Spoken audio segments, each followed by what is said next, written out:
ನಮ್ಮ news plus Kannada YouTube channel ಅನ್ನು subscribe ಮಾಡಿ ಹಾಗೂ ಬೆಲ್ ಐಕಾನ್ ಒತ್ತಿ.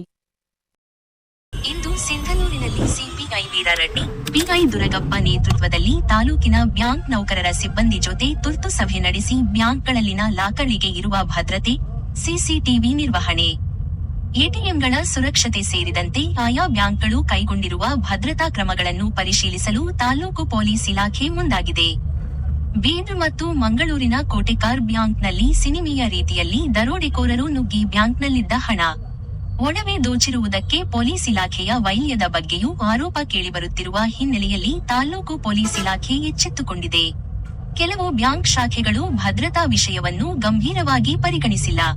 ಕೆಲ ಬ್ಯಾಂಕ್ಗಳಲ್ಲಿ ಸಿಸಿಟಿವಿ ದುರಸ್ತಿಯಲ್ಲಿದ್ದರೂ ಸರಿಪಡಿಸದಿರುವುದು, ವೈಯರಿಂಗ್ ಸಮಸ್ಯೆಯಿಂದ ಸೈರನ್ ಮೊಳಗದಿರುವುದು, ಎಟಿಎಂಗಳಲ್ಲಿ ಸಿಸಿಟಿವಿ ಇಲ್ಲದಿರುವುದು, ಸೆಕ್ಯೂರಿಟಿ ಗಾರ್ಡ್ ನಿಯೋಜಿಸದಿರುವುದು ಸೇರಿದಂತೆ ಬ್ಯಾಂಕ್ಗಳು ನಿರ್ಲಕ್ಷ್ಯ ಧೋರಣೆ ತೋರುತ್ತಿರುವುದು ಕಳ್ಳತನ ಘಟನೆಗೆ ಕಾರಣವಾಗುತ್ತಿದೆ.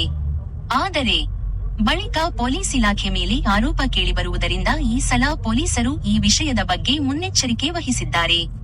ಇದೇ ವೇಳೆ ಪೊಲೀಸರ ಸಭೆಯಲ್ಲಿ ಸಿಂಧನೂರಿನ ಬ್ಯಾಂಕ್ ಆಫ್ ಬರೋಡಾ, ಕರ್ನಾಟಕ ಗ್ರಾಮೀಣ bank, HDFC bank, SBI bank, Saptagiri ಪತ್ತಿನ ಸೌಹಾರ್ದ ಮತ್ತು ಇತರ ಬ್ಯಾಂಕ್ಗಳ ಸಿಬ್ಬಂದಿಗಳು ಉಪಸ್ಥಿತರಿದ್ದರು.